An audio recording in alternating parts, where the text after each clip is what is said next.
ونستعينه ونستغفره ونؤمن به ونتوكل عليه ونعوذ بالله من شرور أنفسنا ومن سيئات أعمالنا. بلائے جانے کو اپنا نصیب اور قسمت سمجھ کر اس وقت تک بیٹھنا جب تک خدا آپ کو یہاں بٹھانا چاہے. آ گئے پہلو میں راحت ہو گئی, دل میں وہ داغوں کی کثرت ہو گئی, رونما ایک شان وحدت ہو گئی. آ گئے پہلو میں راحت ہو گئی, چل دیے اٹھ کر قیامت ہو گئی. اللہ نے بلایا, اپنے گھر بلایا, اپنے در بلایا. کیوں بلایا؟ ذکر کرنے بلایا.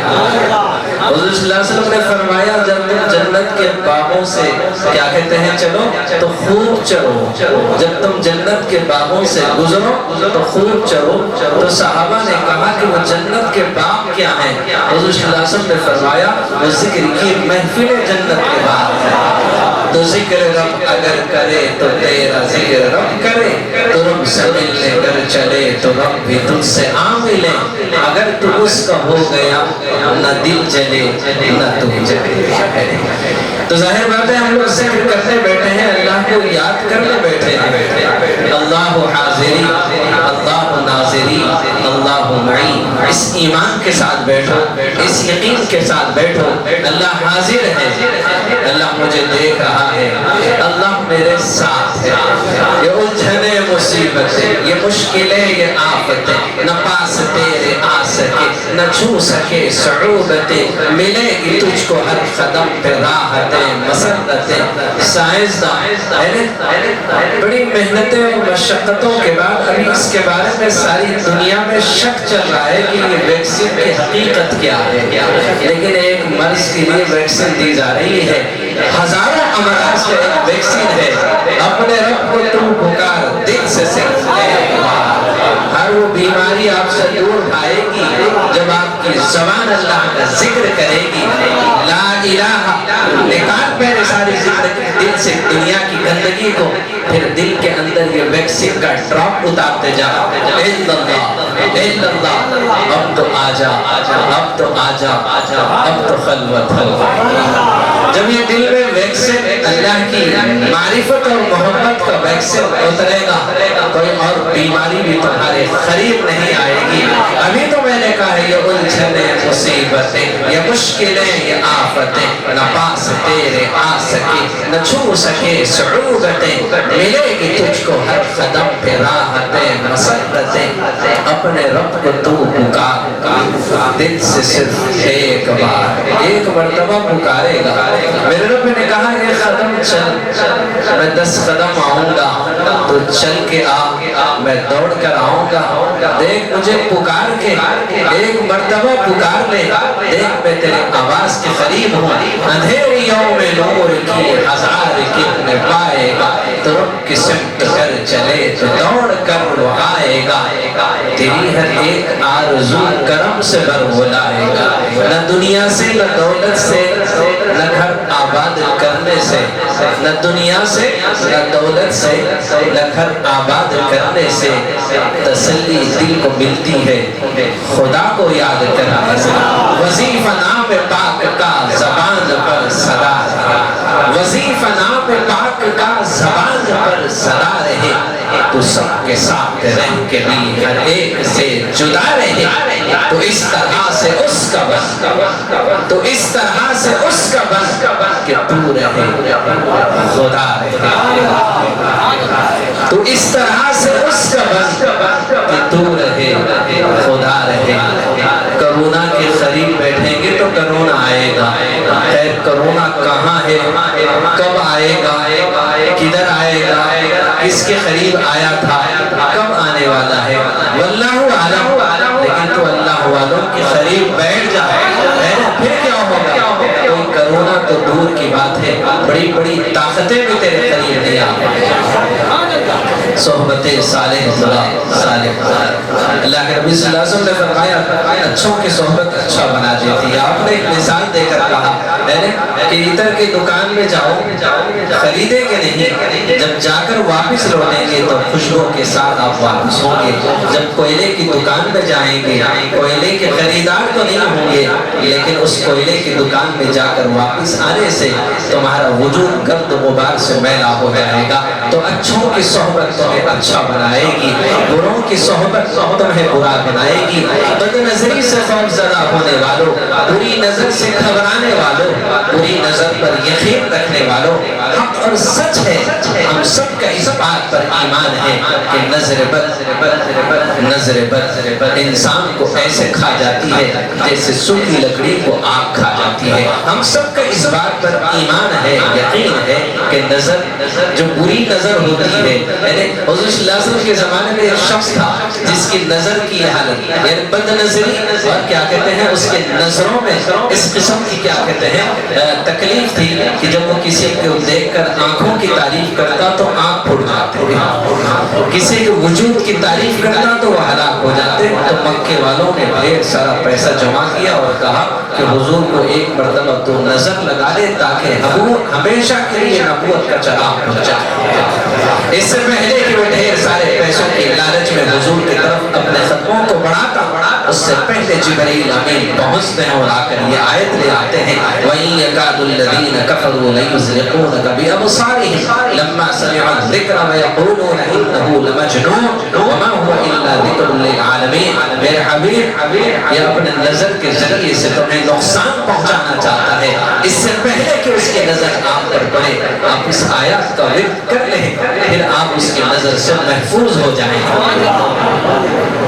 مارنے والے سے بچانے والا بہت زیادہ ہے۔ ابو جہل ہمیشہ کے لیے اس نبوت کے چراغ کو بجھانے کے لیے اپنے دروازے کے درمیان ایک گہرا گڑھا کھودا، 20 ہاتھ گہرا گڑھا کھودا اور کھود کر اس کے اوپر باریک باریک کاڑیاں جما کر مٹی لگا دی اور اس کے بعد اپنے باندی سے کہا کہ جاؤ محمد سے کہنا ابو جہل بیمار ہے۔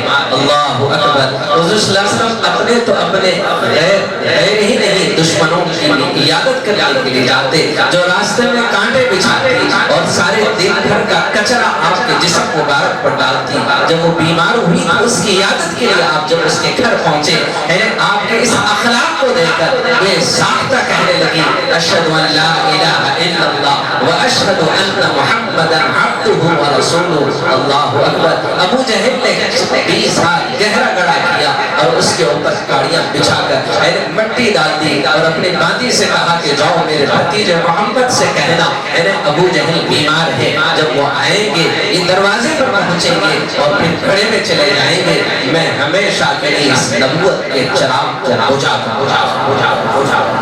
بس اسی نیت سے حضور صلی اللہ علیہ وسلم کے پاس بھیجا۔ حضور صلی اللہ علیہ وسلم کو جب بیمار کی کیا کہتے ہیں اطلاع ملی تو آپ تیار ہو کر ابو جہل کے گھر کی طرف چلے، اس سے پہلے کہ اس دروازے پر پہنچتے جہاں پر ابو جہل نے آپ کے لیے ہلاکت اور تباہی اور بربادی کا اور آپ کے لیے ہمیشہ کے لیے اس چراغ کو بجھانے کا جو سامان تیار کیا تھا وہاں پہنچنے سے پہلے جبرائیل پہنچتے ہیں اور بتاتے ہیں کہ ابو جہل نے آپ کے لیے انتظام کیا ہے، وہ بیمار بھی ہے، وہ مکاری کرتا ہے، آپ کے ساتھ کیا کہتے ہیں برا معاملہ کرنا چاہتا ہے، آپ واپس چلے جائیے۔ حضور صلی اللہ علیہ وسلم وہاں سے واپس جاتے ہیں۔ جب ابو جہل کو اطلاع ملتی ہے کہ محمد قریب تک آئے اور واپس چلے گئے، مارے خوف کے حیبت اور گھبراہٹ اس کے اوپر طاری ہوئی، بے ساختہ بسترے سے باہر نکلا، دوڑتا ہوا جب باہر پہنچا گڑھا خود بھول گیا اور خود گڑھے میں گر گیا۔ جب گڑھے میں گر گیا ساری طاقتیں اس کو گڑھے سے نکالنے کی کوششیں ہیں لیکن ہر طاقت وہاں جا کر کمزور پڑتی ہے۔ آئے ہمیشہ کے لیے چراغ کو بجھانے والے خود گڑھے میں کیا کہتے ہیں بجھنے کے لیے تیار ہو گیا ہے۔ کھودا تھا گڑھا کسی اور کے لیے، خود گڑھے میں گر گیا، یہاں تک کہ ساری طاقتیں وہاں آ کر ہتھیار ڈالتی لیکن ابو جہل کو نکال نہ پائی پر وہ کمزور ہو کر کہنے لگا محمد کو بلاؤ، جب آئیں گے تبھی میں یہاں سے نکل سکوں گا ورنہ ہمیشہ کے لیے گڑھا میری خبر بن جائے گا۔ حضور صلی اللہ علیہ وسلم کو جب اس کی اطلاع دی حضور صلی اللہ علیہ وسلم چلے آئے اور اس گڑھے کے سامنے پہنچے، بھتیجے کو اندر دیکھا اور کہا کہ تم نے میرے لیے گڑھا کھودا تھا اور خود گڑھے میں گر گئے، چچا جان نکالوں گا ہے تمہیں، کلمہ پڑھو گے؟ بولے ہاں بیٹا نکال تو کلمہ پڑھوں گا۔ اللہ اکبر۔ آپ نے کوئی رسی اندر نہیں پھینکی، کوئی سہارا نہیں دیا، خدا کی قسم نبوت کا وہ ہار ابو جہل کے ہاتھ میں پہنچ گیا 20 ہاتھ گہرا گڑا تھا خدا کی قسم سات و زمین کے اندر بھی اگر ابو جہل ہوتا میرے محبوب مصطفیٰ کی نبوت کا ہاتھ وہاں بھی پہنچ جاتا یہ معجزہ ہے یہ معجزہ ہے 20 ہاتھ گہرا گڑا آپ نے جب ہاتھ بڑھایا نبوت کا ہاتھ ابو جہل کے ہاتھ میں پہنچ گیا اور آپ نے ہاتھ کے سہارے اسے باہر نکالا اور پکار کر کہا چچا جان آپ نے وعدہ کیا تھا کلمہ پڑھنے کا کلمہ پڑھیں گے تو کہنے لگا بھتیجے ابھی تک مجھے شک تھا اب یقین آ گیا تو جادوگر ہے اللہ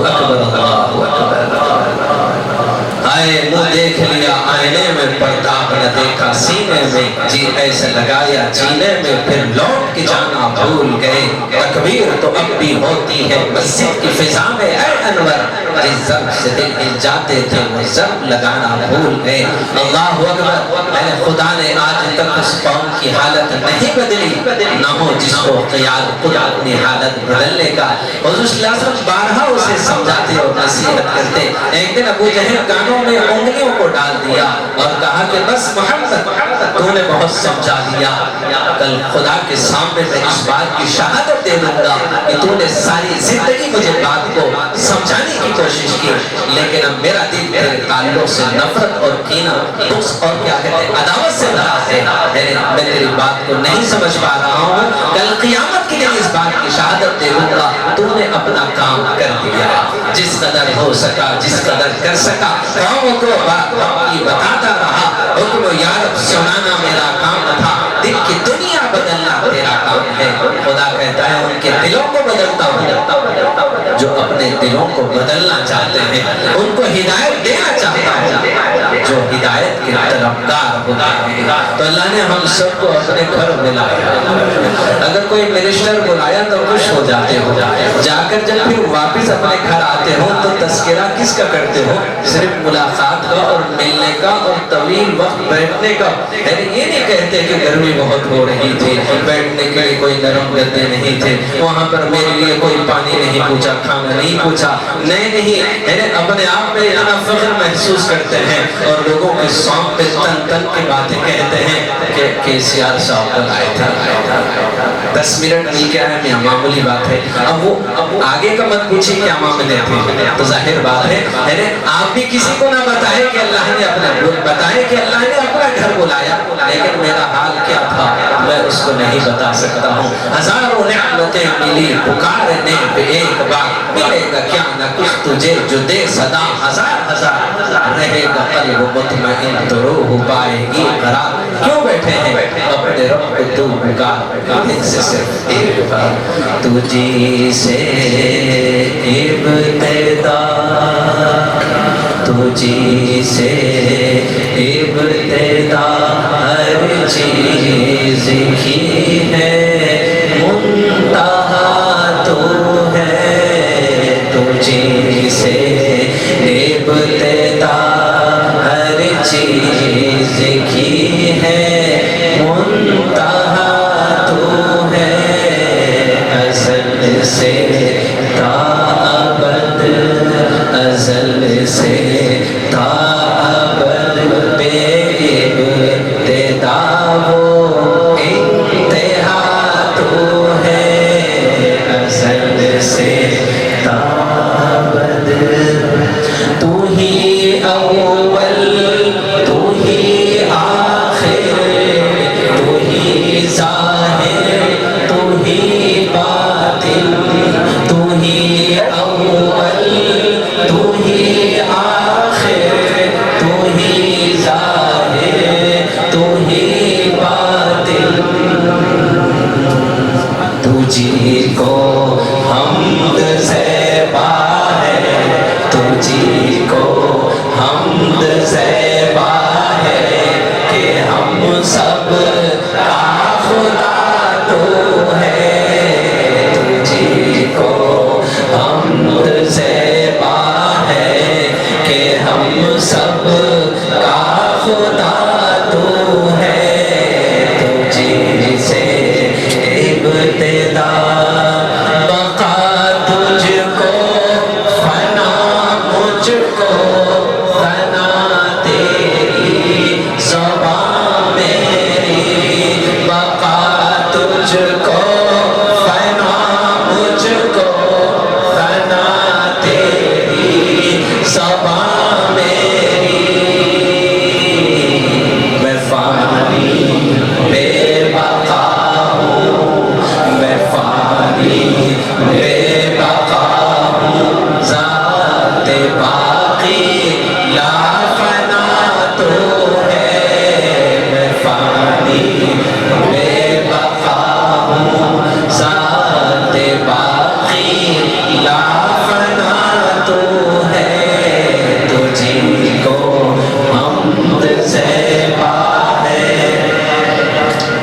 تیری توحید کے جلوے عیاں ہیں ذرے ذرے میں، تیری توحید کے جلوے عیاں ہیں ذرے ذرے میں، ہوا جو منکر و مشرک بچا اس سے خفا تو ہے، ہوا جو منکر و مشرک بچا اس سے خفا تو ہے، میں فانی بے بقا ہوں مجھے ہے رد ہے تیرا کس طرح انکار کرتے ہیں، مجھے ہے رد ہے تیرا کس طرح انکار کرتے ہیں، جدھر دیکھوں جہاں دیکھوں وہیں جلوہ نما تو ہے، جدھر دیکھوں جہاں دیکھوں وہیں جلوہ نما تو ہے، مجھے ہے رد ہے تیرا کس طرح انکار کرتے ہیں، ہر نفع پہنچانے والی ذات اللہ کی ہے، ہر نقصان پہنچانے والی ذات اللہ تعالیٰ کی ہے، ہر بیماری کو صحت دینے والی ذات اللہ کی ہے، ہر بیماری بھی اللہ کی تدبیر اللہ کی حکمت ہوتی ہے، اور کامیابی اور ناکامی وہ اللہ کی ذات ہے، مجھے ہے رد ہے تیرا کس طرح انکار کرتے ہیں، مجھے ہے رد ہے تیرا کس طرح انکار کرتے ہیں، جدھر دیکھوں جہاں دیکھوں وہیں جلوہ نما تو ہے، میں فانی بے بقا ہوں ذات باقی لا فنا تو ہے، تجھی کو حمد زیبا ہے، تیری توحید کی صورت خدایا نور آنکھوں میں، تیری توحید کی صورت خدایا نور آنکھوں میں، میرے اس شیشے دل میں، میرے اس شیشے دل میں فقط جلوہ نما تو ہے، میرے اس شیشے دل میں فقط جلوہ نما تو ہے، تجھی کو حمد زیبا ہے کہ ہم سب کا خدا تو ہے، میں نے تمہیں دیکھا ہے، میں نے تمہیں دیکھا ہے، میں نے تمہیں دیکھا ہے، میں نے تمہیں دیکھا ہے، اللہ اللہ اللہ اللہ اللہ اللہ اللہ اللہ اللہ اللہ اللہ اللہ، میں نے تمہیں دیکھا ہے، میں نے تمہیں دیکھا ہے، ہمارے شاعر صاحب یہی سنتے سنتے اس کے وزن پہ انہوں نے وہ کلام لکھا تھا،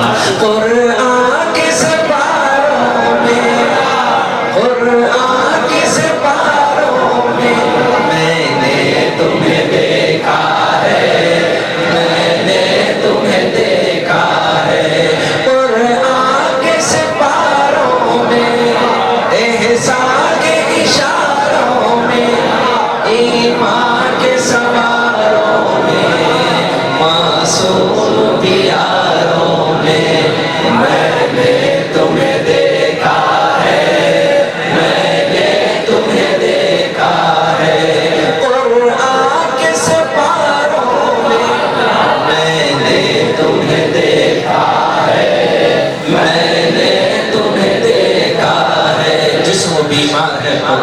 شفا، روح بیمار ہے قرآن شفا، ماحول بیمار ہے قرآن شفا، معاشرہ بیمار ہے قرآن شفا، معاشرت بیمار ہے قرآن شفا، عدالتیں بیمار ہے قرآن شفا، حکومتیں بیمار ہے قرآن شفا، سیاست بیمار ہے قرآن شفا، صحافت بیمار ہے قرآن شفا، تجارت بیمار ہے قرآن شفا، وکالت بیمار ہے قرآن شفا، گھر اور ازواجی زندگی بیمار ہے قرآن شفا، قرآن ہر موڑ پر ہمارے لیے شفا ہی شفا ہے۔